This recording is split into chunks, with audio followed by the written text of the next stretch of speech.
มื้อนี้พาตะเฮือนมาตึกป่าพี่น้องมื้อนี้บุญนุปลาหยังนะผู้เบิ่งก่อนโอ้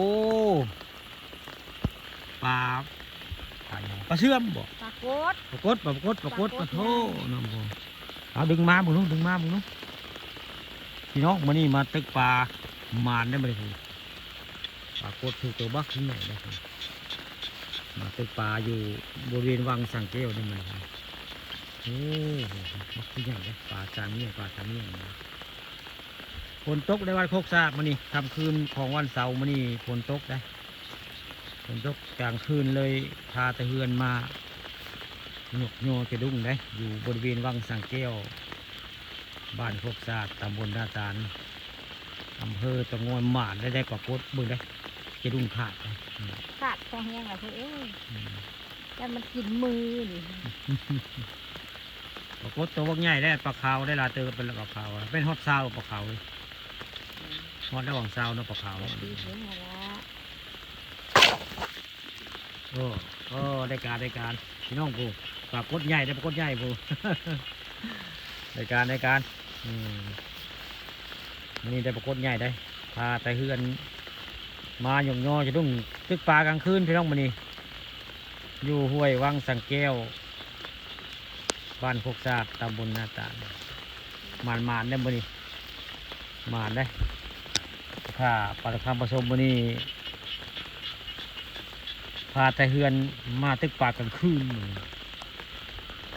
จอนพลตกตอนแรงตอนค่ำเลยพากันมาหยกยอจะดุ้งได้ปลาขาวก็ได้ลายพอสมควรได้ปลาขาวเบิ้งปลาขาวหลายตัวแล้วโอ้ปลาขาวผู้ไม่นวดได้ปลาขาวผู้ปลาทับทองก็มีบ่ปลากระฟองเด็กดีเมื่อกี้ได้ปลากดน้อยใหญ่กว่าหมูเนาะปลากดตัวพวกใหญ่ได้ผู้ปลากดใหญ่ก็ได้พี่น้องมือ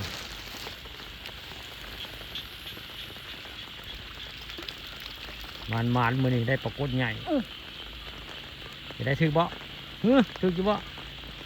ถึกอยู่ที่ผู้โอ้3ตัวพี่น้องผู้โอ้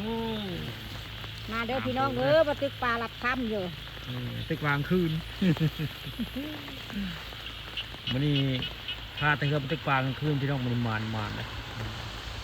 ตึกปลากลางคืนกับฝนตกแล้วชนนี่กับฝนตกได้ขนาดยืนตึกนี่กับฝนตกอยู่นะขีดซ้ายก็ห้องได้ทางหลังขีดซ้ายก็ห้องทะเลเตะทะเลนี่นาป้าได้นี่นาปลาช่วยนาลาวเคียวคักได้โหนาดำเพื่อนได้นาปลาช่วยปลาของขา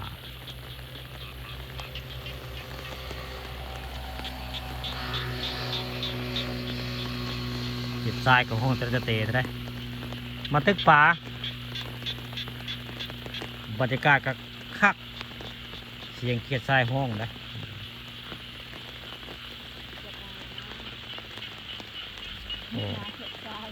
บรรยากาศเสียงทรายเกียดทรายห้องแบบบ้านๆพี่น้องบ้านนอกบ้านนาเนาะธรรมชาติได้นี่มาตึกป่ากลางคืนเกียดทรายกับห้องแต่เตะนะ